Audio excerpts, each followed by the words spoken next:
Sabi nila, kung may isang bagay kang gustong gawin, pero takot kang ituloy ay mas lalong dapat mong gawin.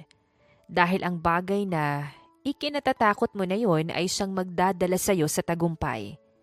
Yon ang laging pinapaalala ni Alexandra sa sarili tuwing may isang bagay siyang gustong gawin pero nagdadalawang isip siya. Lagi niyang pinapaalala na kahit mabiguman, ay siguradong may natutunan naman siya. Holy shit! Putol na mura ni Alexandra nang mabasa ang mensaheng natanggap niya mula sa dati niyang kliyente. Ayon sa mensahe, ay siya ang nanalo ng 7-day trip to Amanpulo, all expense paid for 2, na pinaraffle noong kasal ng naging kliyente niya. Totoo ba to? Hindi makapaniwala na tanong niya pa. Hindi niya inaasahan na mananalo siya, lalo na't wala naman siyang swerte sa mga raffle. Ni minsan nga ay hindi niya pa naranasan na manalo sa ganon tuwing Christmas party nila sa office. Tapos ay 200 guest pa yung kalaban niya para sa trip to Amanpulo na yon. Ngunit nang makatanggap ulit siya ng mensahe na nasend na raw sa email niya ang details ng bakasyon niya, ay tuluyan na siyang naniwala. Sa tuwa niya ay agad niyang video call yung matalik na kaibigan na si Leo para ayain itong samahan siya. Seryoso nga, this weekend na yun kaya i-clear mo na yung schedule mo. Saad niya pa dito, nang hindi ito maniwala sa pag-aaya niya. This weekend na agad? Hindi mo man lang ako binigyan ng karapatan na pag-isipan muna kung sasama ako sa'yo. Sagot naman ito, Hoy, chance mo na to para makapagbakasyon at ma-experience yung Amanpulo kaya huwag ka nang mag-inarte dyan. Hindi ako nag-iinarte. Pero Andy naman, Wednesday na ngayon tapos sa Sabado na agad yung simula nitong bakasyon mo. Hindi ko nga alam kung anong sakit na naman yung iimbentuhin ko para payagan ako ng boss ko na mag-leave ng ganyan katagal. Sabihin mo na may parbo ka. Papasulatan kita ng med-cert kay Ate Cristel. Natatawang turo niya. Sira ulo? Ano ko aso? Natatawa na sagot naman ito. Huwag ka na kasing maraming reklamo dyan. Chance na natin na magpaka-social climber sa Amanpulo kaya wag na nating palampasin pa to. Pangungumbinsi pa niya. Napailing naman ito at mahinang napamura. Kaya ka hindi nagkaka-boyfriend dahil panay ka nang nakadikit sa akin eh. Hindi ko kailangan ng boyfriend. Pera yung kailangan ko para mabuhay sa paraan na gusto ko. Ano ba yung mga dadalhin ko? Ikaw na yung bahala sa isusuot mo. Aba, ano ko grade 1? Asar pa niya. Napailing naman ito. Ewan ko sa'yo, Andy. Diyan ka na nga at mag-iisip pa ako ng dahilan para payagan akong mag-leave. Sabihin mo na lang sa boss mo na papayag na ako makipag-date sa kanya kapag pinayagan ka niya. Natatawang sagot niya. Alam niya kasing crush siya ng boss ni Leo at ilang beses nang nagpatulong sa best friend niya na ireto ito sa kanya. Hindi niya lang mapagbigyan dahil masyadong hectic ang schedule niya sa pagiging wedding coordinator. Pag yan sinabi ko talaga, kita mo, banta naman ni Leo sa kanya. Di sabihin mo, hindi naman ako lugi. Ang yami kaya ng boss mo. Nakangising sagot naman niya.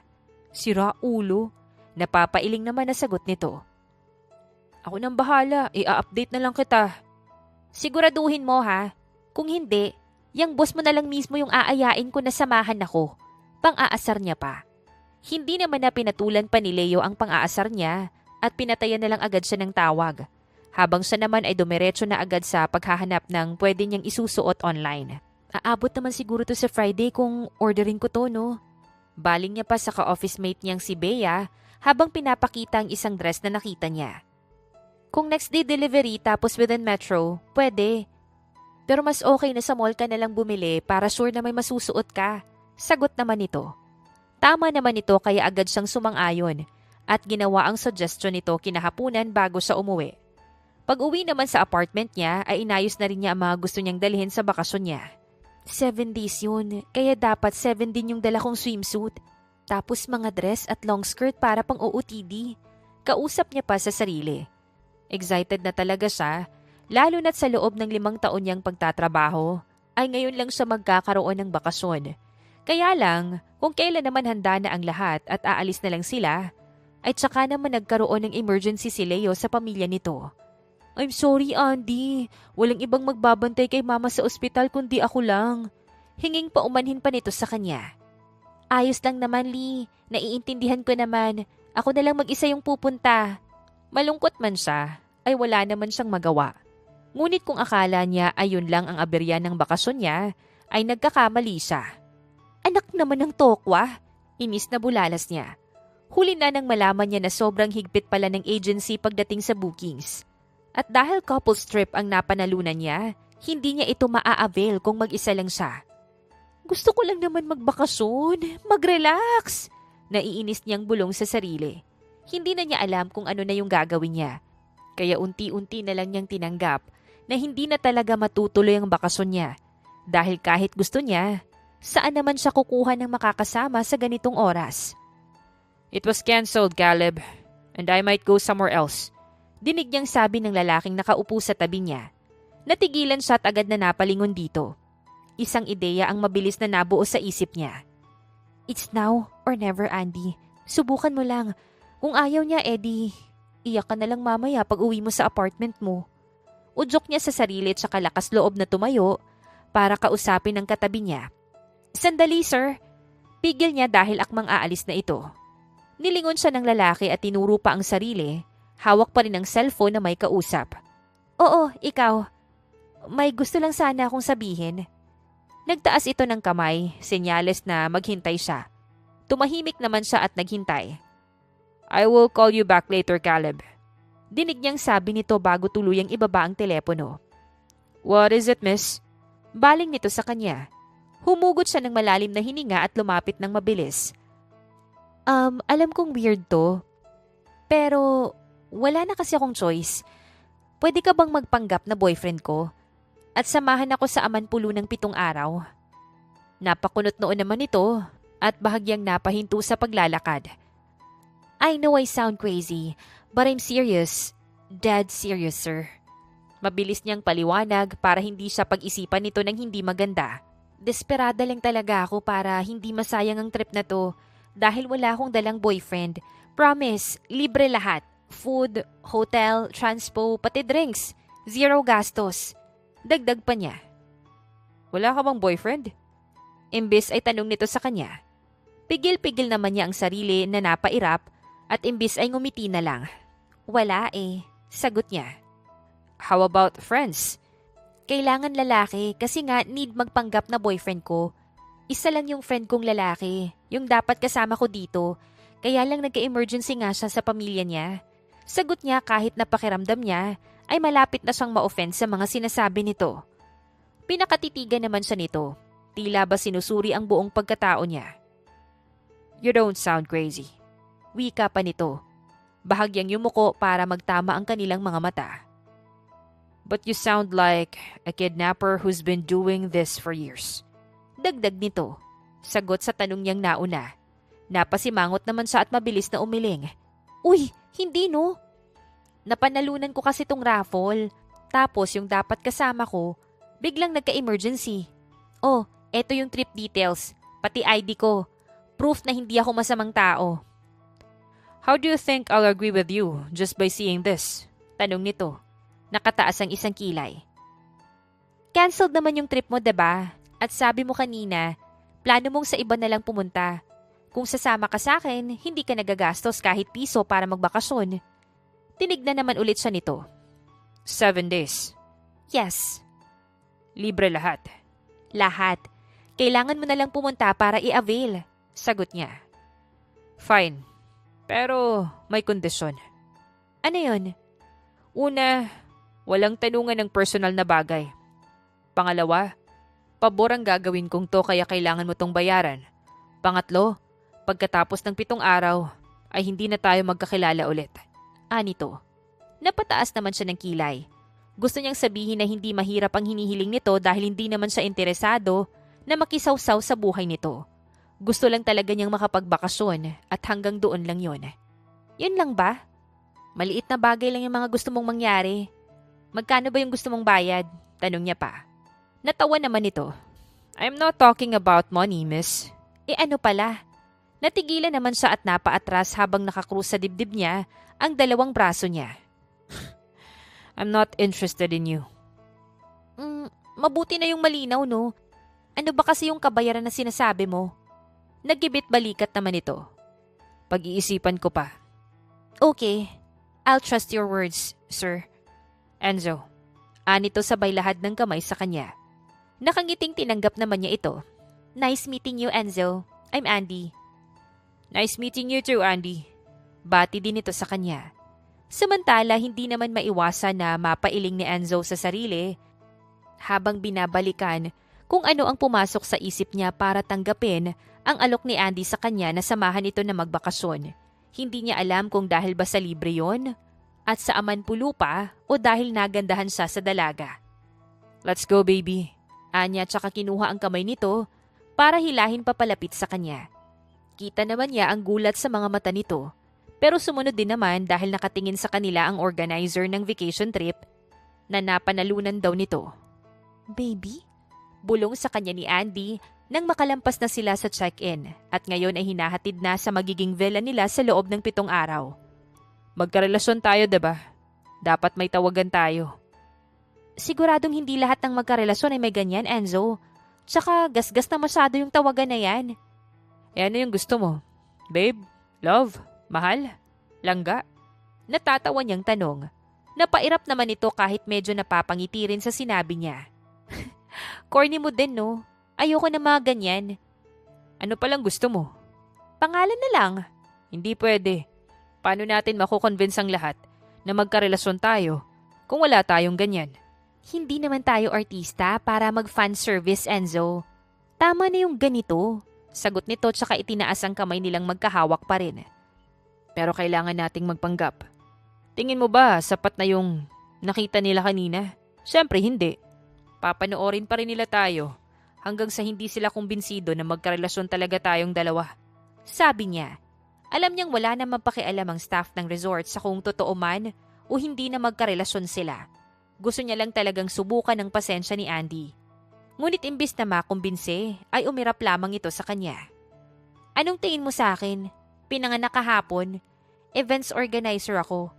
Alam ko ang ganitong trabaho, kaya wag mo akong unggoyin. Unggoyin? Natatawa na naman niyang tanong.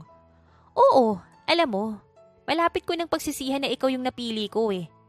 Kanina lang ang sungit-sungit mo. Pinagbintangan mo pa akong kidnapper tapos ngayon gumaganyan ka na. Akala mo naman may mapapala ako sa kanya kung kidnapin ko nga siya. Saad nito. I'm not doing anything. Ikaw nga dyan eh. Kanina lang ang bait-bait mo tapos ngayon tinatarayan mo na ako. Balik naman niya. Ang dami mo kasing pauso. Kunwari ka pang ayaw mo kanina. Tapos may paganito ka naman ngayon. Hindi ko alam kung pinagtitripan mo ko o nilalandi mo na ako. Nakanguso na sagot pa nito. Hindi naman niya alam pero tuwang-tuwa siyang asarin nito. Nawala ang lahat ng tuwa niya nang marating na nila ang villa na parang sa kanila at makitang isa lang ang kama na nandun. Bakit hindi ko to naisip? Bulong ni Andy habang nakatitig ito sa isang king-sized bed na may nagkalat na petals ng bulaklak at magkahalikan ng mga ibon na gawa sa towel sa ibabaw. Couples tour nga eh, sabi naman niya. Bumaling ito sa kanya. Malaki naman yung sofa, kasya ka dun. Ayoko nga dun. Huwag ka na nga magreklamo. Buti nga kasya ka dun, saad pa nito. Umiling siya. Hindi ako magiging komportable dun. Ang mabuti pa, ikaw na lang dun. Total, malaki naman yun. Sobra pa yun sa'yo. Ay, ang yabang. Akala mo naman talaga. O bakit? Totoo naman. Tsaka tandaan mo, pinilit mo akong sumama sa'yo dito para ma-avail mo tong panalo mo sa raffle. Kaya dapat pagsilbihan mo ako. Mayabang na sabi pa niya. Mama mo, hindi ako papayag na sa sofa ako, no? Gusto ko dito sa kama. Eh di, tabi na lang tayo. Ang laki ng kama. Kasya tayong dalawa dyan. Suggestion pa niya. Eh di, go. Pagpayag nito, tapos walang pasabi na binagsak ang sarili sa kama. Nakaka-stress ang araw na to. Pakiramdam ko ay pagod na agad ako kahit wala pa naman akong ginagawa, kundi ang magbiyahe papunta dito. Reklamo pa nito habang nakapikit na ang mga mata. Hindi naman na siya umimik pa at nahiga na lang din sa tabi nito. Kahit siya ay pagod na pagod din sa mga nangyari sa araw niya. Habang nakahiga naman, ay hindi niya maiwasan ang naiwan niya na sitwasyon. Alam niyang pagkatapos ng 7 araw, ay kailangan niyang harapin yon sa ayaw at gusto niya. Kaya naman habang nasa isla pa siya, ay sisiguraduhin niyang mag-e-enjoy siya at magre-relax. Sa kabilang banda, hindi naman mapigilan na mamangha ni Andy sa mga nakikita niya sa resort kahit unang araw pa lang nila doon ni Enzo. Taray, may pa-dinner silang ganyan. Bulong niya kay Enzo habang naglalakad sila papunta sa restaurant ng isla para sa dinner nila. Pareho silang nakatulog ni Enzo pagdating nila. At kung hindi pa sila kinatok sa villa nila para sa dinner, ay siguradong diretsong kinabukasan na ang gising nilang dalawa. At eto, isang candlelight dinner by the bay yung naghihintay para sa kanilang dalawa. First time mo ba to? Tanong naman ni Enzo sa kanya. Tumango naman siya. Oo, mahirap lang kasi ako para gumastos ng ganitong mga bagay. Isa pa wala nga akong boyfriend kaya paano ko ma-experience ang ganito? Sa bagay, paano ka nga naman magkaka-boyfriend? Yang sama ng tabas ng dila mo. Kibit balikat na sagot naman ito. Ay wow, nagsalita naman yung hindi pasmado yung bibig. Ganti niya. Tinawanan naman siya nito at tinilingan pa. Umupo ka na nga. Alam mo, hindi na ako nagtataka kung bakit wala kang girlfriend. Paano mo naman nasabi na wala akong girlfriend? Tinaasan niya ito ng kilay. Sasama ka ba sa akin dito kung may girlfriend ka? Hindi, 'di ba? Malay mo naman. Sagot nito. Wala ka palang kwenta. Sinong matinong boyfriend yung sasama sa ibang babae?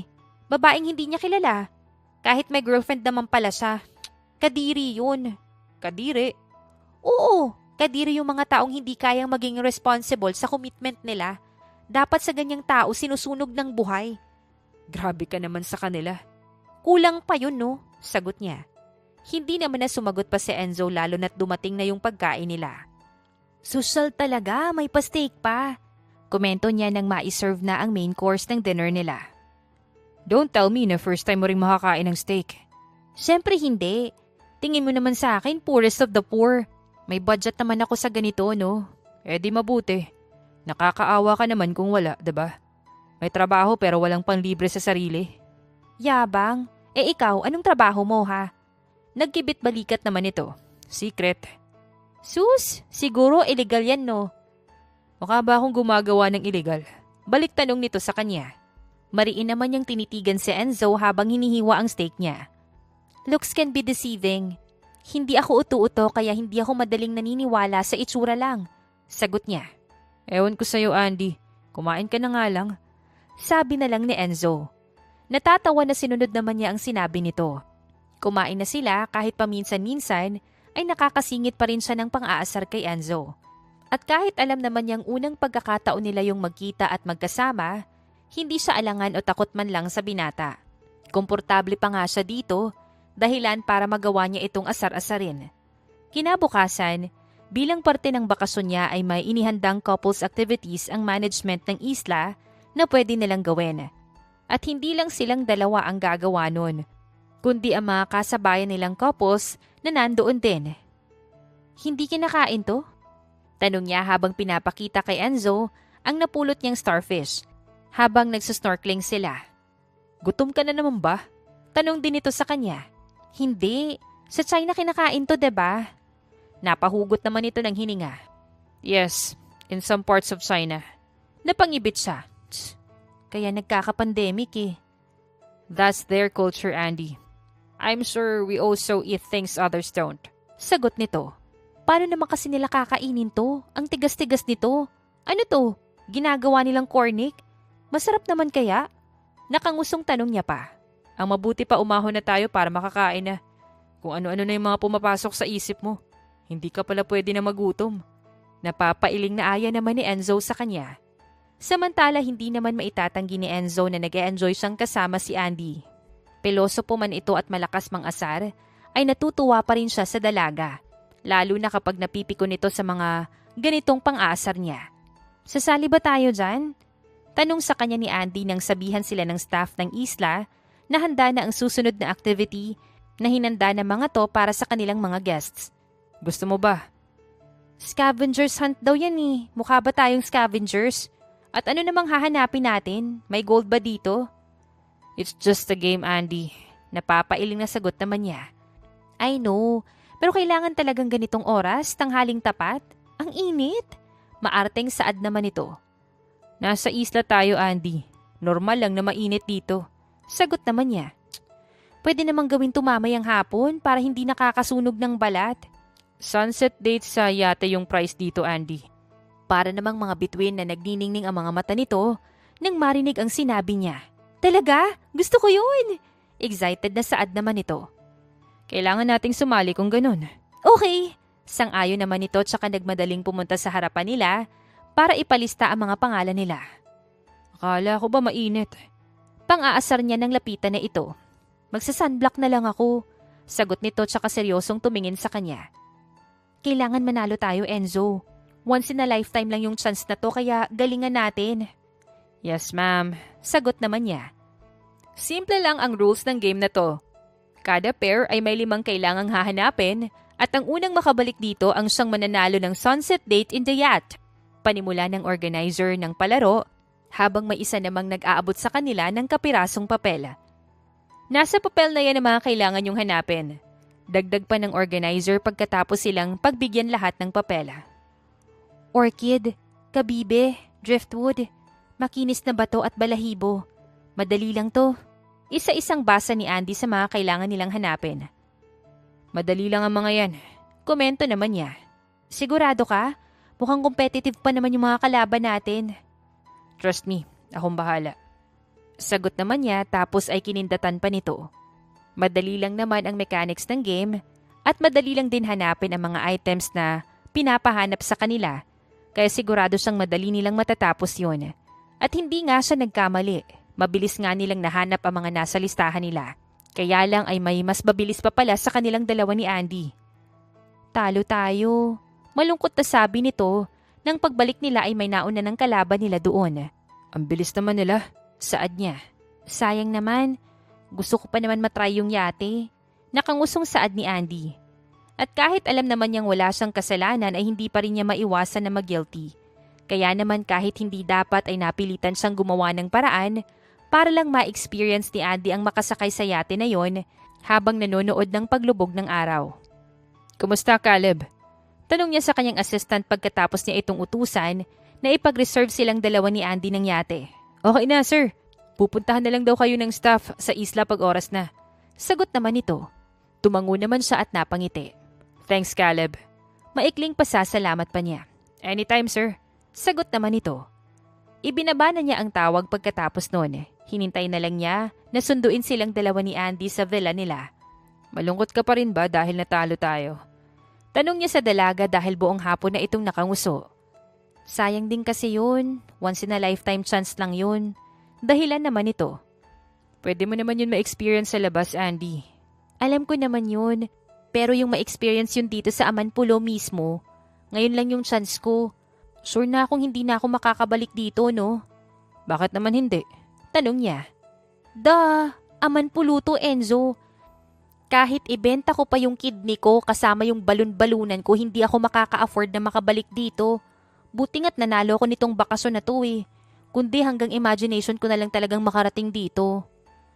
Di, mag-boyfriend ka ng mayaman para makabalik ka dito. Biro pa niya, pero imbis na mapikon sa kanya tulad ng lagi nitong reaksyon, ay tila napaisip pa ito. At para bang binigyan niya pa ito ng magandang ideya. That was a joke, Andy. What are you thinking? Tanong niya nang hindi ito umimik. Iniisip ko yung sinasabi mo. Tama ka naman. Hindi na talaga ako makakabalik kung aasa lang ako sa sarili ko. Kaya kailangan kong humanap ng ibang tao na magdadala ulit sa akin dito. Either mayaman tulad ng sinabi mo, or mag-foreigner na lang ako. Sagot pa nito. Joke nga lang yun, Andy. Pero magandang ideya yun, Enzo. Mas possible pa nga kung tutuusin. Sabi pa nito. Huwag mo sabing seryosohin yun. Binibiro lang kita. Nagkibit balikat naman ito. Pero 'di ba? Ang mayaman para lang sa mayaman din. Hindi naman. At kung foreigner naman, kaya ko kaya yun? Hindi kaya maospital ako kapag sinubukan ko yun? Putol nito sa sasabihin sana niya. Napailing naman siya at napahugot ng malalim na hininga. Ewan ko sa'yo, Andy. Saad na lang niya. Gusto lang naman niya itong inisin pero sa payata yung nainis.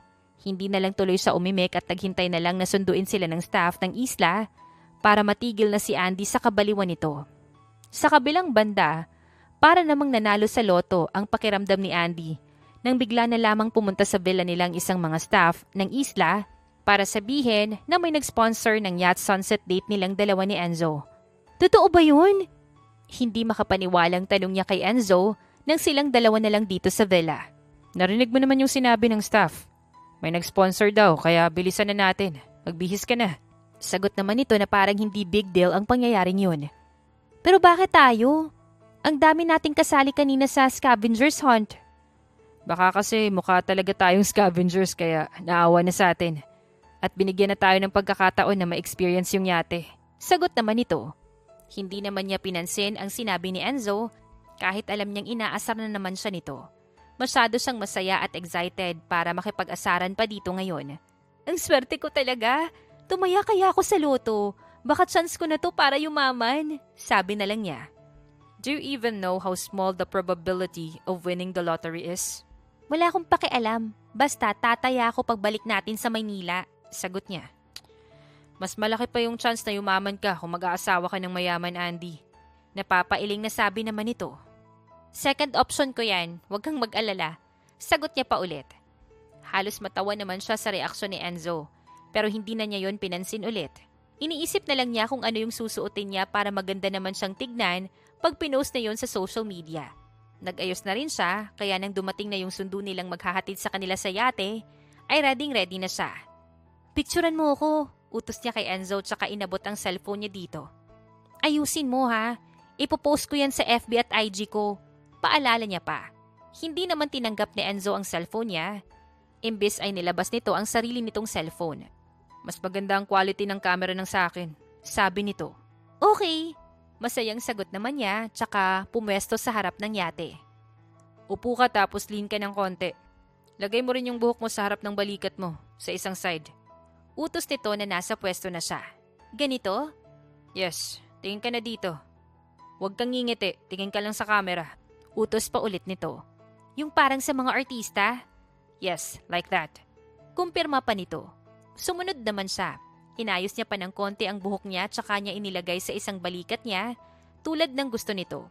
At tulad din ng gusto nito ay tumingin lang siya sa camera habang nangungusap ang mga mata niya at bahagya pang nakaawang ang labi niya. Yan, ganyan. Doon ka naman sa railings. Hawak ka mabuti, baka malaglag ka. Utos pa ulit nito na walang reklamo naman niyang sinunod. Nakailang pictures din sila bago naupo sa nakahandang lamesa para sa dinner date nila. Ang galing mong magpicture in fairness. Puri naman niya habang tinitignan ang mga kuha nito sa kanya. Photographer ka ba? Tanong niya pa nang hindi ito kumibo dahil abala na ito sa pagkain. Hindi. Talaga? Pero ang galing mong kumuha. May future ka sa ganito. Try mo rin. Puri pa niya. Masaya na ako sa trabaho ko. Ano ba yung trabaho mo? Architect. Sagot niya. Architect? Hindi halata sa'yo. Natatawa na asar naman niya. Ikaw, events organizer ba talaga yung trabaho mo? Mukha ba akong nagjo-joke tungkol sa trabaho ko? Naninigurado lang. Nakangisi na saad naman ito. Napailing naman siya at kumain na lang din. Hindi na lang ulit pinatulan pa ang pang-aasar pa nito. Susulitin na lang niya na muna ang experience na kumain ng steak habang nasa yate at pinapanood ang paglubog ng araw. Kinabukasan naman ay island hopping naman yung naging activity nila. 2 oras din silang nasa dagat na pagbalik nila sa isla ay maghapon na silang nasa villa at lumabas na lang para sa dinner. Nung pangatlo at 4 na araw ay wala na munang kahit na anong activities ang pinagawa sa kanila. Hinayaan na muna sila ng mga to na magpahinga at mag-enjoy sa buong isla ng sarili lang nila. Buong maghapon naman silang nasa tabing dagat lang ni Enzo para magpaaraw. Kaya naman ang sumapit na ang 5 araw ay may palaro na ulit at massage yung premyo. At hindi na sila nagpahuli na sumali. At sa pagkakataon naman na ito ay sinigurado na talaga nilang dalawa na sila ang mananalo. Dahil sa dami ng mga activities na ginawa nila ay kailangan na talaga nila ng masahe. Sabi ko sa'yo, swerte talaga ako eh. Tataya talaga ako sa loto pag uwi natin. Mayabang na sabi niya kay Enzo. Manalo ka na lang talaga sana. Sagot naman ito tsaka ipinikit na ang mga mata dahil antok na. Hinayaan naman niya ito dahil maging siya ay nakakaramdam na rin ng antok dahil sa sarap ng masahe sa kanila. Grabe te, ang sarap mong magmasahe. Puri pa niya sa masahista niya bago tuluyang pumikit. Malapit naman ang gumabi nang magising silang dalawa ni Enzo, kaya dumiretso na sila sa restaurant ng resort para sa hapunan nila. Umiinom ka ba? Tanong sa kanya ni Enzo pagkatapos nilang kumain. Beer lang, bakit? Aayain mo kong uminom? Pampaantok lang. Kibit balikat na saad pa nito. Hanggang 2 bote lang ako, sabi niya. Sang-ayon siya sa pag-aya nito sa kanya, lalo na't kahit siya ay siguradong hindi makakatulog agad dahil sa haba ng tulog nila kanina. Share tayo sa bayad, hindi na included sa promo natin yung alak sabi niya pa.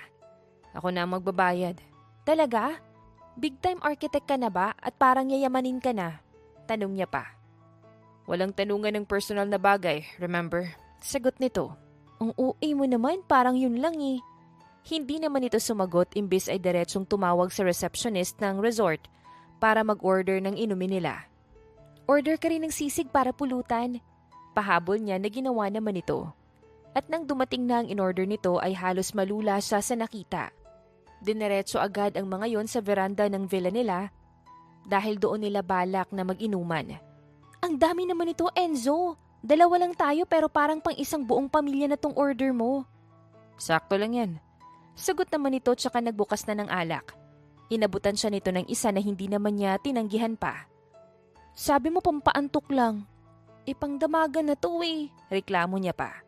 Just drink how much you can, Andy. Ako nang bahala sa matitira. Sagot ulit nito. Imbis naman na sundin ito ay mas pinagtuunan niya ng pansin ang mga pulutan na in-order nito. Hindi lang kasi isa ang nandun kundi 5 at talagang may steak pa. Why of all the professions you chose to be a wedding organizer? Biglang tanong nito sa kanya. Nagtaas naman siya ng kilay. Akala ko ba walang tanungan ng personal na bagay? Nagkibit balikat naman ito. Nagbago na yung isip ko. Sus, baka pati yung pagkatapos ng 7 araw na hindi na ulit tayo magkakilala mo ay mabago na rin ha? Depende kung magiging mabait ka sa akin sa natitirang 2 araw. Aba, may kondisyon ka na naman. Alam mo, ewan ko sa'yo Enzo. Napapailing na sagot na lang niya. Ngumisi naman ito at umiling din saka muling bumaling sa madilim na tanawin ng dagat sa harapan nila. Do you know why I was here? Tanong nito. Tumango naman siya. Oo, pinilit kita kahit iniisip mo na kikidnapin kita. Sa liit mo na yan. Baka ako pa yung tumangay sa'yo. Pang-aasar naman ito sa kanya. Wow, namimersonal ka na naman Seriously, do you know why I agreed to you on going here? Dahil naawa ka na sa akin o libre naman to? No, it's because I need a distraction. Sagot naman ito. Di, mag-thank you ka pala sa akin dahil sa na-distract kita. Thank you. Sunod ditong sinabi sa kanya. Dahil na-distract mo ako sa heartbreak. Nagulat naman siya sa narinig. Heartbreak? My engagement got cancelled the same day you asked me to join you here. Paliwanag nito. Wala na ang mapang-asar nitong tono. Yun ang na-cancel? Hindi bakasyon mo? Gulat niyang tanong. Apparently, yes. Hala, ba't di mo sinabi? Hindi naman kailangang ipagkalat. Sagot pa nito. Kawawa ka naman pala. Kung alam ko lang, di sana mas naging mas mabait pa ako sa'yo. Sabi naman niya tsaka muling tumungga sa hawak niyang beer. Hindi naman sumagot si Enzo sa sinabi niya, pero napangisi ito at napailing. Hindi yata naniniwala na kaya niyang maging mas mabait pa. Seryoso ko dun kung alam ko lang di sana. Hindi kita inaasar-asar. Dadamayan pa kita dyan sa heartbreak mo. Baka nga first day pa lang natin dito. Mag-iinuman na agad tayo I doubt you can do that. Natatawang sagot niya. Obo, hinahamon mo ba ako? Tanong niya tsaka dumampot ng isa pang bote ng beer. Nakakadalawa ka na, Andy. Okay lang, dadamayan kita. Magpakalasing tayo hanggang sa wala na tayong maalala bukas. You'll regret this tomorrow. Hindi yan, I swear. Kaya ko. Ako pa ba? Nagkibit balikat naman ito. Suit yourself. Talaga? Matapang na sagot niya, kaya sunod-sunod na namang tumungga ng bote niya. Hindi ulit nagsalita si Enzo at imbis ay tumingin na lang sa madilim na ngayon na dagat na nasa harapan nila. Pero alam mo, hindi bagay sa iyong malungkot, no? Para kang unggoy na nagtatampo. Malungkot niyang komento habang pinapanood ito na tinatawanan lang ulit ni Enzo. Pasmado talaga yung bibig mo, no? Pareho lang naman tayo. Mas malala pa nga yung sayo sagot niya. Tiningnan naman siya nito ng masama at saka unti-unti nang natawa ng malakas kaya natawa na rin siya. Pero seryoso, nakakaawa ka naman. Hindi ko alam na may ganyan ka palang pinagdadaanan. Ang lakas mo kasing mang-asar, sabi niya ulit. Hindi naman kailangang ipangalanda ka ng ganun. Iba-iba yung paraan ng bawat tao sa pag-handle ng sakit. Pero na-hurt ka? Hindi pa naman ito sumagot at tumungga na lang ng diretso sa hawak nitong bote ng beer. Mahinang nilalang, asar niya pa. Samantala, hindi naman mapigilan ni Enzo ang mapangisi na lang habang nakikinig sa mga sinasabi ni Andy. Hindi ako nasaktan, sagot niya. Hindi ako naniniwala. Engagement yun, Enzo. Arranged engagement, Andy. Pamilya lang namin yung may gusto nun. Arranged? Ano kayo? Nasa telenovela? Mayaman lang yung gumaganon. Hindi naman siya sumagot at uminom na lang ulit. Ano ba yan? Dinadaan mo ko sa inom pag ayaw mong sagutin yung tanong ko Reklamo niya. Ano ba kasi yung dapat kong isagot dyan sa sinasabi mo Simple lang. Pwede mong sabihin na, oo nga, ewan ko ba sa mga magulang namin bakit naisipan na yung mga bagay na yun? O kaya, mayaman talaga kami. At ako yung tagapagmana ng bilyon-bilyon na ari-arian ng buong angka namin. Napailing siya at hindi na maiwasan na maisip kung ano sakali ang magiging reaksyon ni Andy kung sakaling malaman nito ang pagkatao niya. Siguradong mumurahin siya nito sa oras na nalaman nitong mayaman nga siya at tagapagmana ng isang malaking kumpanya. Mag-inom na lang tayo. Sagot naman niya. Ang KJ mo naman, dinadamayan na nga kita Mas gusto kong mag-inom kesa pag-usapan yung tungkol sa bagay na yan, Andy. Ang pangit mong katsismisan. Nakangusong sagot nito. Umiling lang naman siya habang pinapanood itong sunod-sunod na sumubo ng pagkain. Halos nabilaukan na ito, pero hindi pa rin ito tumigil. Dahan-dahan naman, Andy. Wala ka namang kaagaw dyan. Suway niya pero parang wala itong narinig. Pag ikaw nagsuka mamaya, itatapon talaga kita sa dagat. Bantaan niya pa pero hindi pa rin talaga ito nakinig sa kanya, kaya hinayaan na lang niya. Pinanood lang niya ito na lunurin ang sarili sa pagkain. Natatawa pa siya minsan pag nakikita itong nabibilaukan, pero ayaw pa rin talagang tumigil sa pagkain. At habang ginagawa niya yon ay hindi na niya maiwasan na humanga sa ganda ni Andy. Umpisa pa lang naman ay talagang maganda na ito sa paningin niya. Dahilan kung bakit siya pumayag na samahan ito, bukod sa gusto na muna niyang lumayo. Pero ngayon na ilang araw na niya itong nakakasama at nakita niya ang ilang bahagi ng ugali at pagkatao nito, ay masaya siyang nagkaroon siya ng pagkakataon na makilala niya si Andy. Dahil alam niya na totoo si Andy sa pinapakita nito sa kanya at kahit saglit lang ay hindi ito naging mapagpanggap. Para ka namang batang kumain. Sita niya nang humarap na ito sa kanya at puro bakas ng pagkain ang gilid ng bibig nito. Gutom ako Kumain tayo sa buffet kanina, Andy, at marami kang nakain dun.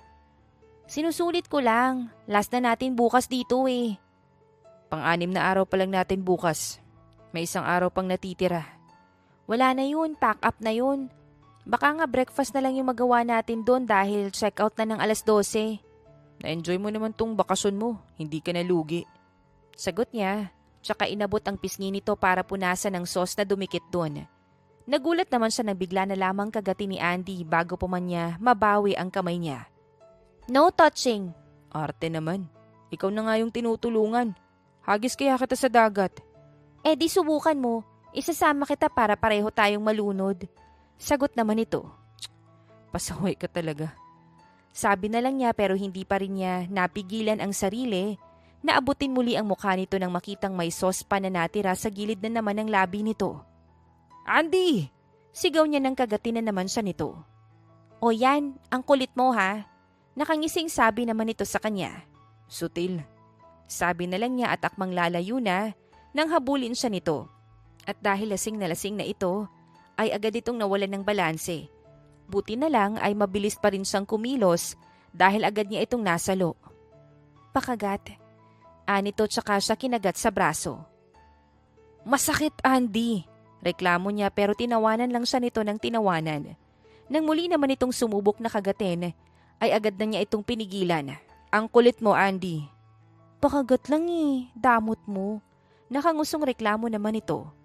Namumungay na ang mga mata nito dahil sa kalasingan.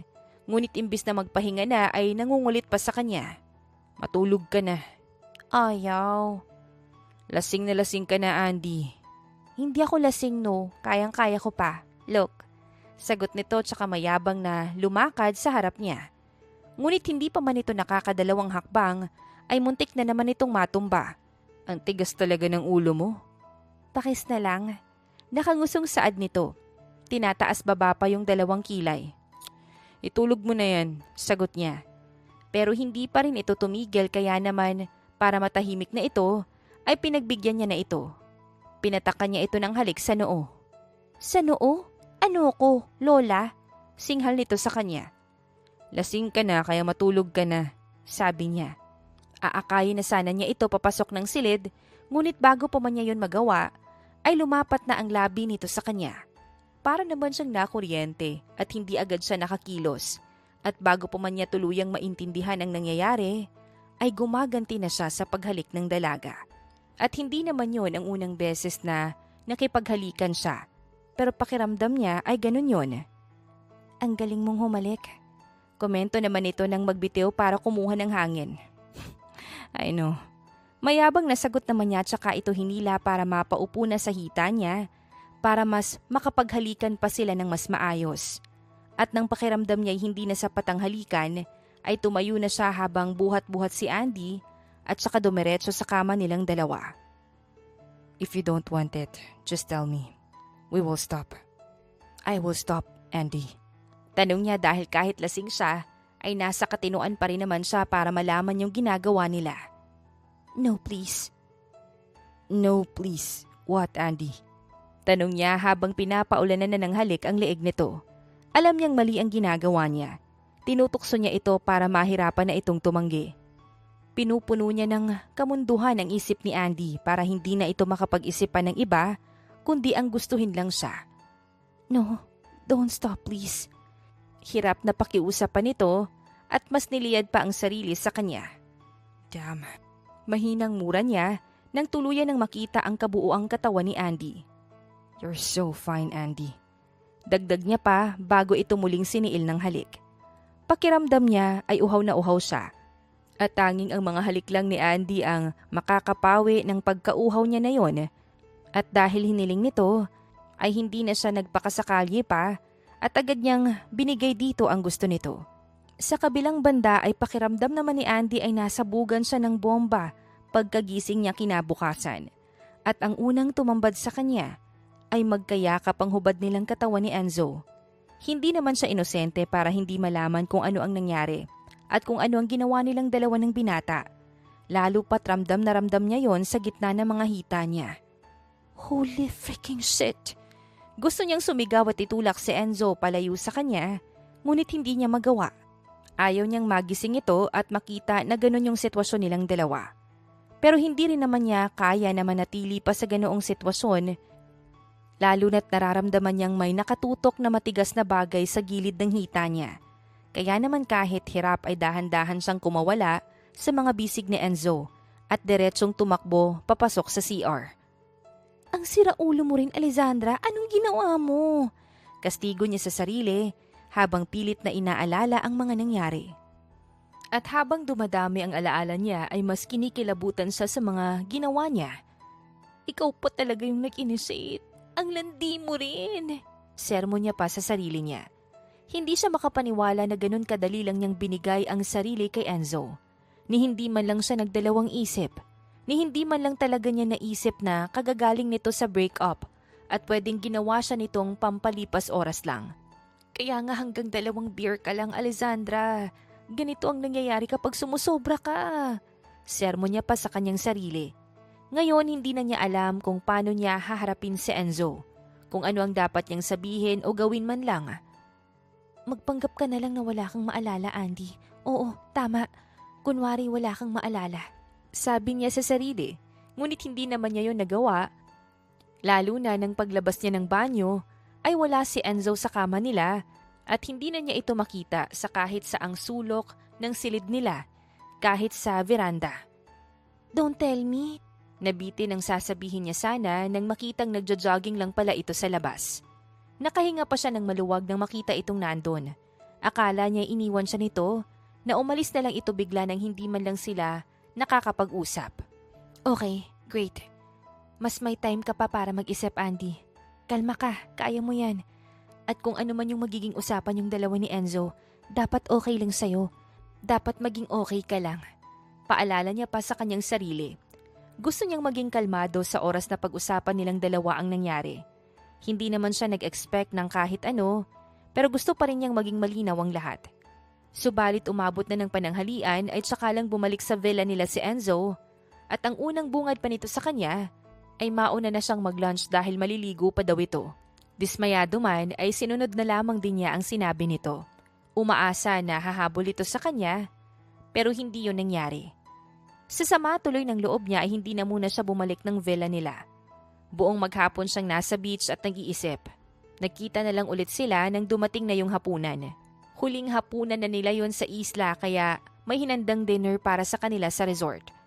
Ngunit imbis na pagkakataon na yon para makapag-usap sila, ay mas lalo lang sumama ang loob niya dahil parang wala lang kay Enzo ang nangyari sa kanila.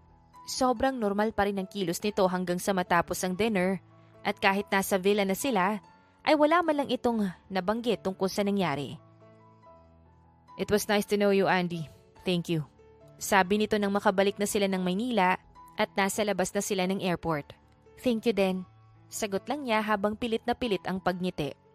Hindi niya maintindihan kung ano pa ba yung dapat niyang isipin sa nangyari. Pero isa lang yung nasa isip niya ngayon. At yon ay kalimutan na niya na may nangyari sa kanila at minsang nag-cruise ang mga landas nilang dalawa. Tumalikod naman na siya pagkatapos noon. Pinipigilan niya pa na mapaiyak kahit hindi naman niya alam kung ano yung dahilan. Parang tanga, Alessandra. Sermon niya pa sa sarili nang tuluyan ng tumulo ang mga luha niya bago pa man siya makalayo. Kaya naman para hindi na mahalata pa ni Enzo, ay binilisan na lamang niya ang paglalakad at agad na humalo sa mga tao sa paligid niya. Samantala hindi naman maipaliwanag ni Enzo ang nararamdaman niya habang pinapanood ang papalayong figura ni Andy sa kanya. Gusto niya itong habulin ngunit hindi naman niya alam kung para saan. Kaya hinayaan na lang niya itong makalayo hanggang sa hindi na niya ito matanaw pa. Alam niyang mali yung ginawa niyang pag-iwas na pag-usapan nila ang nangyari sa kanilang dalawa. Ngunit alam niyang masasaktan niya lang ito kung may sasabihin siya. At hindi naman ito yon magugustuhan. Isa pa, magulo pa ang sitwasyon niya ngayon. At alam niyang hindi makakabuti para kay Andy kung idadawit niya pa ito sa kanya ngayon. Welcome back, sir. Bati sa kanya ng kararating lang na si Caleb.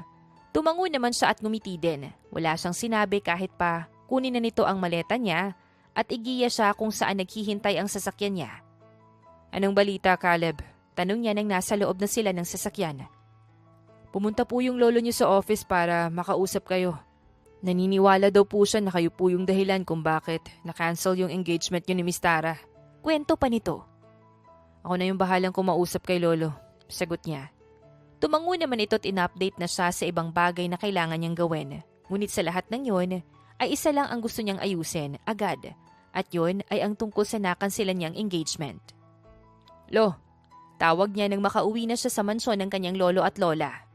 Buti naman at naisipan mo pang umuwi, Lorenzo. Malamig ang tono na tugon naman ito sa kanya. Pumunta daw po kayo sa office. Oo, at wala ka doon. Hindi na ako nagtataka kung bakit ginusto ni Tara na hiwalayan ka. Lagi kang wala. Wala naman kaming relasyon ni Tara, Lo. Alam yung dahil lang sa negosyo kung bakit kami magkasama. Exactly. Para sa negosyo, Lorenzo. Yun na nga lang yung magagawa mo para sa kumpanya, hindi mo pa nagawa ng tama. Tara wants to marry for love, Lolo. And she already have someone else she wants to be with for the rest of her life. Paliwanag niya pero masyadong bingi ang lolo niya para pakinggan ang sinasabi niya. Kaya sa huli ay hinayaan na lang niya itong sermonan siya ng sermonan hanggang sa mapagod na ito. Nang matapos naman na ito ay agad siyang dumiretso sa silid niya para sana magpahinga na. Ngunit imbis na ganun ang nangyari ay tila mas napagod lang siya dahil paulit-ulit na tumatakbo sa isip niya ang nangyari sa kanilang dalawa ni Andy.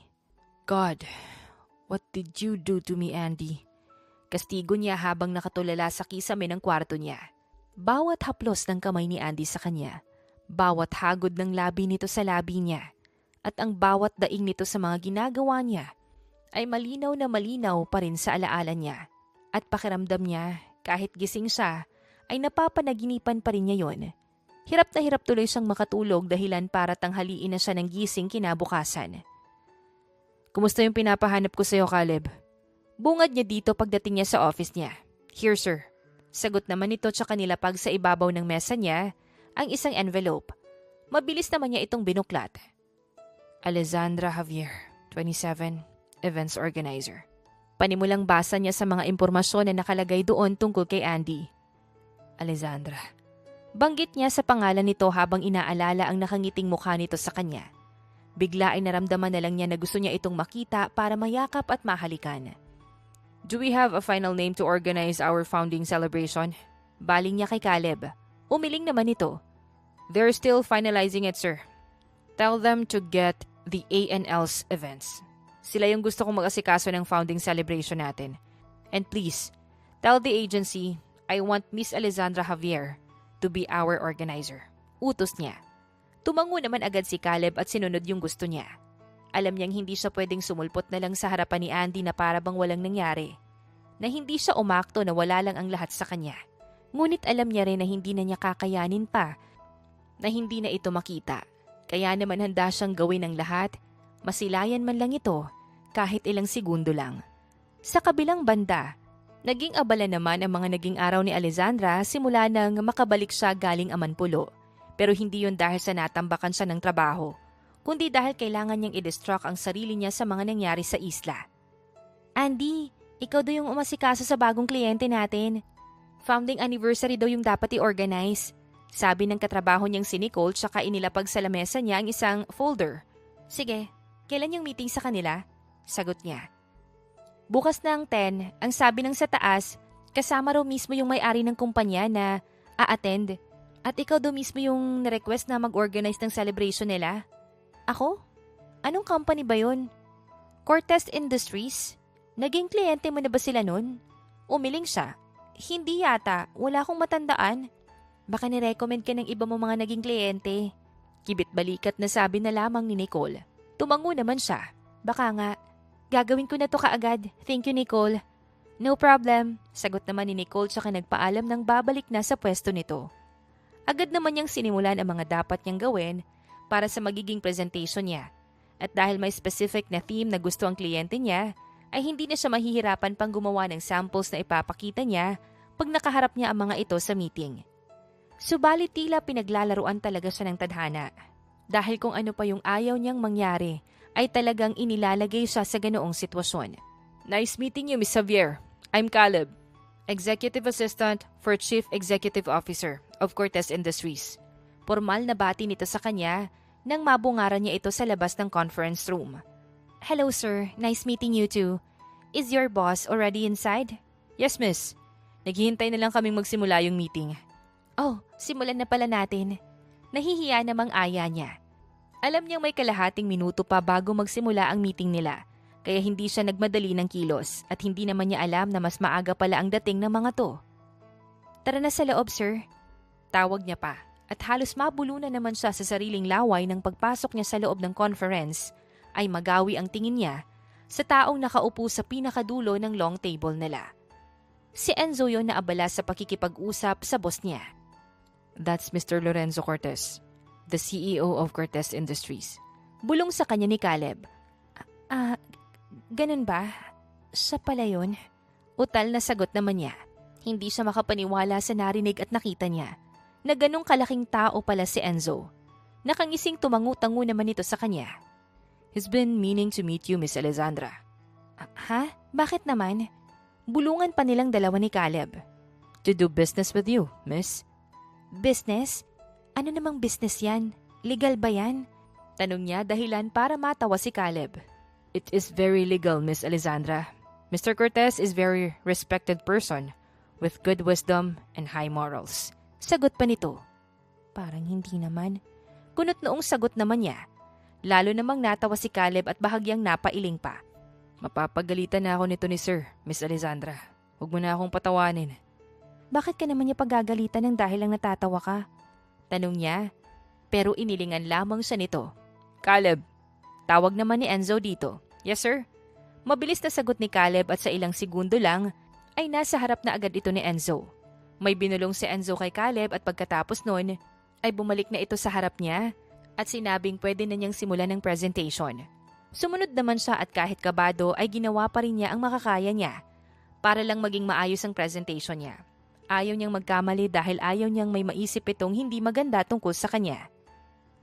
That's how we are planning to organize your celebration, sir.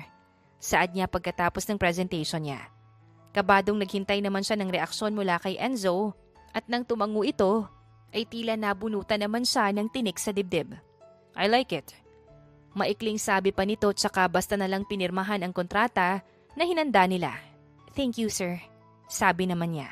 Pagkatapos ng pirmahan nila ay tumayo na ang mga kasama nila sa meeting habang siya naman ay naging abala naman sa pagliligpit ng kontrata na pinirmahan ng lahat.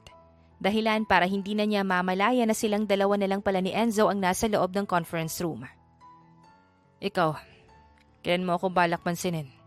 Tanong nito sa kanya. Bahagya pa itong nakayuko para lang mag-level yung mga mata nila. Ha? You're avoiding me, Alessandra. Bintang nito sa kanya. Hoy, hindi May iniisip lang ako, sir. Ano po ba yung maitutulong ko sa'yo? Sir? Taas kilay na tanong naman ulit nito sa kanya. Tumango naman siya. Kliyente ko po kayo, sir. Rumespeto lang ako. Asar na napangisi naman ito sa kanya. After everything that happened on that island, you will treat me like this. Kliyente ko nga po kasi kayo, sir. You know we were more than that, Andy. Singhal naman ito sa kanya. Hindi naman niya maiwasang mamangha sa ugali na pinakita nito ngayon sa kanya. Masyadong seryoso at istrikto, malayong malayo sa mapang-asar na Enzo na nakilala niya at kasama niya. Umiling siya. I don't know what you were talking about, sir. Totoo naman na hindi niya alam dahil hindi naman sila nagkaroon ng malinaw na usapan bago sila umalis ng isla. At sa pagkakatanda niya, umakto pa ito na parabang walang nangyari sa kanila nang magising sila kinabukasan ng gabing yun. Kaya hindi siya makapaniwala ngayon na nagagawa nitong magsalita at umakto na parabang ito yung galit dahil nirespeto niya ang sa tingin niya ay gusto nitong mangyari. Humugot na lang siya ng malalim na hininga at saka diretso itong tinitigan sa mga mata. I-update na lang namin kayo once finalized na yung buong concept, sir. For now, pwede na po kayong umuwi or tumuloy sa ibang appointment nyo pa. Saad na lang niya. I don't have any appointment aside from you, Andy. Pwede na po kayong umuwi kung ganon. Umiling naman ito. I want to talk to you. Please tell me. Marami pa po akong gagawin, sir. Sa ibang araw na lang po kayo mag-request ng chismisan. Please, baby. Pakiusap palalo nito. Natigilan naman siya dahil sa tinawag nito sa kanya. Ang kapal naman ng mukha mong tawagin ako ng ganyan. I know, and I'm sorry. I'm really sorry, Andy, for acting that way. Hindi ko lang alam kung paano ako kikilos pagkatapos nun. Makipag-usap sa akin, Enzo. Yon yung dapat mong ginawa. Singhal niya pa. Tumango naman ito. I'm really sorry. Sa'yo na yung sorry mo. Anong gagawin ko dyan? Sagot niya tsaka akmang aalis na nang pigilan siya nito. Sandali lang, Andy. Mag-usap pa tayo. Wala tayong dapat pag-usapan pa, Mr. Cortez. Umiling ito. I love you, Andy. I'm in love with you. Natigilan naman siya sa narinig. Hindi siya makapaniwala na may lakas pa talaga ito ng loob na magsabi sa kanya ng ganon. 7 araw lang tayong magkasama, mahal mo na ako kaagad? Yes, I can prove to you that my feelings for you is real. Sagot naman ito. Hindi ako naniniwala. Umiiling na sagot niya. Hindi na rin niya ito hinayaan pang makapagsalita pa ulit. Tumalikod na siya dito ng tuluyan at diretsong lumabas ng conference room. Samantala, hindi naman makapaniwala si Enzo sa kinalabasan ng pag-uusap nilang dalawa ni Andy. Naiintindihan naman niya na mahirap paniwalaan ang mga sinasabi niya, ngunit handa siyang patunayan yun. Bagay na ginawa niya nga sa mga sumunod na araw. Tigilan mo na ako, Enzo. Wala na akong plano makipag-ugnayan pa sa'yo. Just one chance, Andy. I swear. I won't screw it again. I will prove to you how much I love you. Pakiusap pa niya. Bahala na kung ano pang isipin ni Andy sa kanya. Ang importante ay masabi at maiparamdam niya dito ang nararamdaman niya. Please, Andy. Isang chance lang. Dagdag niya pa. Okay, tignan natin kung hanggang saan ka tatagal. Talaga? Don't worry. I won't prove anything other than my feelings for you. Masayang sagot naman niya. At tulad ng pangako niya ay araw-araw nga niyang pinapatunayan ng sarili at nararamdaman niya para dito. Mula sa bulaklak, pagkain, hanggang sa paghatid at sundo dito ay ginagawa niya. Humarap na rin siya sa magulang at mga kamag-anak ni Andy para ipaalam sa mga ito ang intensyon niya. Pati ang best friend ni Andy na si Leo na sobra siyang sinubukan ay nakumbinsi din niya sa huli. Okay na, sinasagot na kita. Biglang sabi ni Andy habang magkasama sila sa apartment nito. Naglilinis ito habang nagluluto naman siya. Napaawang naman yung bibig niya. Sinasagot mo na ako? Oo, isa lang naman yung gusto kong makita mula sa'yo eh. Gusto kong makita na totoo ka sa mga salita mo. O kaya mong tumupad sa mga pangako mo. Paliwanag naman ito. Hindi naman siya makapaniwala sa narinig. Andy, hindi ko alam kung anong sasabihin ko. Pag-amin niya. Nagkibit balikat naman si Andy. Pwede ka namang wag magsalita kung wala kang maisip na sasabihin. Sinagot mo na ako, Andy. Sabi naman niya. Oo nga, ayaw mo ba? Gustong gusto. Oh, yun naman pala eh. Bakit ang dami mo pang arte? Hindi lang ako makapaniwala. Maniwala ka na dahil totoo naman to. Hindi naman ako pakipot na tao kaya hindi ko napapatagalin pa yung paghihirap mo. Saad pa nito. May kung anong ideya naman yung sumulpot sa isip niya na alam niyang hindi niya pwedeng palampasin. Kung wala kang balak na patagalin yung paghihirap ko, di pumayag ka na rin na magpakasal sa akin. Sabi naman niya, ano? Let's get married, Alessandra. Sira ulo ka ba? Mangiyak-ngiyak na saad pa nito sa kanya. Napangiti naman siya tsaka inalis ang singsing na nakasabit sa kwintas niya. Wedding ring to ng mga magulang ko. Binigay nila to sa akin bago sila mawala. Sabi nila, kung gusto ko, pwede ko tong gamitin sa paghahanap ko ng babaeng gusto kong pakasalan. Nahanap na kita, Andy. Ikaw yung gusto kong pakasalan. Please, marry me. Natutup naman agad ni Andy ang bibig nito. Halatang gulat na gulat sa biglaang proposal niya. Ngunit nang makabawi sa pagkabigla, ay nilahad din nito sa kanya ang kamay nito. Mabilis naman niya yung tinanggap saka isinuot ang singsing doon. I'll buy you your engagement ring. Sa ngayon, eto na muna. Sabi pa niya tsaka hinalikan nito sa labi. Sobrang saya niya na halos wala na yung paglagyan. At kahit naging tapat pa si Andy sa kanya na 2 taon pa bago ito gustong ikasal sila, ay ayos lang sa kanya. Wala nang mas importante pa sa katotohanan na nagmamahalan sila na napakaliit na bagay lang ng ganun sa kanya. When will you stop playing with that woman? Salubong sa kanya ng lolo niya pagka-uwi niya. At kahit wala naman itong binibitawang pangalan, ay alam na niya agad kung sino ang tinutukoy nito. Tingin mo ba hindi ko alam yung mga ginagawa mo kasama ang babaeng yon? Dagdag pa nito. Put your business out of Andy, Lolo.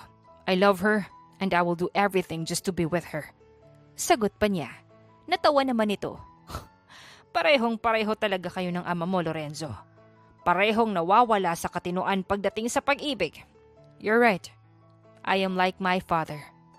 So you already know what would I do if ever you laid your finger on her, Lo. Pinagbabantaan mo ba ako? Umiling siya. Sinasabihan ko lang po kayo na kaya kong iwan lahat ng to para sa kanya. That's stupidity, Lorenzo. Nagkibit balikat siya. I wouldn't mind being stupid as long as I am happy. I am this happy with her. Hindi naman nakaimik ang lolo niya. Ngunit alam niyang sapat na yon para wag itong manggulo sa kanilang dalawa ni Andy. Wala na rin siyang narinig pa tungkol sa pamimilit nito na magpakasal siya kay Tara. At kahit alam niyang hindi tama ang pagbabanta na ginawa niya, ay wala siyang magagawa. Kailangan nitong malaman na hindi na siya papayag na kontrolin pa nito, na tao rin siya na may sariling pakiramdam. Sa kabilang banda naman, ay pakiramdam ni Alessandra ay nananaginip pa siya habang nakatingin sa suot niyang singsing. Hindi siya makapaniwala sa bilis ng takbo ng mga pangyayari sa buhay niya. Ngunit ganun pa man ay wala siyang pagsisisi sa mga yon. May pa-Enzo-Enzo ka pang nalalaman? Lorenzo naman pala yung pangalan mo. Pang-aasar niya kay Enzo habang abala ito sa pagluluto sa kusina niya. Nagulat pa siya nang bigla na lamang itong sumulpot sa labas ng apartment niya. Nang tanungin naman niya ito kung anong dahilan ng pagpunta nito, ay pinakita lang nito sa kanya ang dala nitong karne dahil lulutuan daw siya nito ng steak. Parang ikaw, may paandi-andi ka ring nalalaman. Alexandra ka naman pala. Ganti naman ito. At least hindi pang matanda, asar pa niya. Talaga. Anito tsaka kasabay ang pagpatay nito sa kalan at mabilis siyang hinuli sa bewang. Totoo naman. Lolo Lorenzo ka pala eh. Hagalpak niya ng tawa. Mapang-asar ka talaga. I know. Kaya ngayon pa lang mag-isip ka na kung gusto mo ba talaga akong maging asawa. Hindi ko kailangan mag-isip, Andy. Ikaw ang mahal ko at ikaw ang gusto kong makasama habang buhay. Paano kung dumating yung araw na hindi mo na ako mahal? Niyakap sa nito ng mahigpit dahilan para matigilan siya sa pagtawa. Hindi darating yung araw na yon. Mahal kita ngayon at siguradong mahal na mahal pa rin kita hanggang dulo, Andy. Bulong pa nito sa kanya. Pero matagal pa tayong pwedeng ikasal, saad niya. Napag-usapan na nila ang tungkol doon at pareho silang pumayag na pagkatapos pa ng 2 taon, saka sila magpapakasal. Handa akong maghintay kahit gaano pa yan katagal. Sigurado ka? Siguradong sigurado. Sagot pa nito. Mahal na mahal din kita, Enzo. Hindi man inaasahan ang pagtatagpo nilang dalawa ni Enzo, naniniwala naman siya na itinakda talaga yung mangyari. Naniniwala siya na ang pag-ibig na para sa isang tao ay kusang dumarating kahit hindi pa nito hanapin. At sa oras na dumating ito ay hindi na ito mawawala pa o maaagaw pa ng iba. At bilang pasasalamat sa pagkakataon na binigay sa kanya na mahalin si Enzo at mahalin din ito pabalik, ay nangangako siyang mas mamahalin pa niya ito at sisiguraduhin na hindi masisira ng kahit na sino man ang pagmamahalan na meron sila para sa isa't isa. Naniniwala siya na ang pag-ibig na pinagdasal at hinintay ng may pasensya ay magiging matatag sa kahit anumang pagsubok. At dito na nga po nagtatapos ang kwentong pag-ibig ni Andy at ni Enzo. Naway kayo po ay nakilig at natuwa sa kwentong ating napagsaluhan ngayong araw. Muli po ay maraming salamat sa inyong walang sawang pagsuporta at pakikinig. Hanggang sa susunod, abangan pa rin po ang mga kwentong puno ng aral, pagmamahal at inspirasyon. Siyempre dito pa rin po yan sa inyong inaabangang Dear Jen.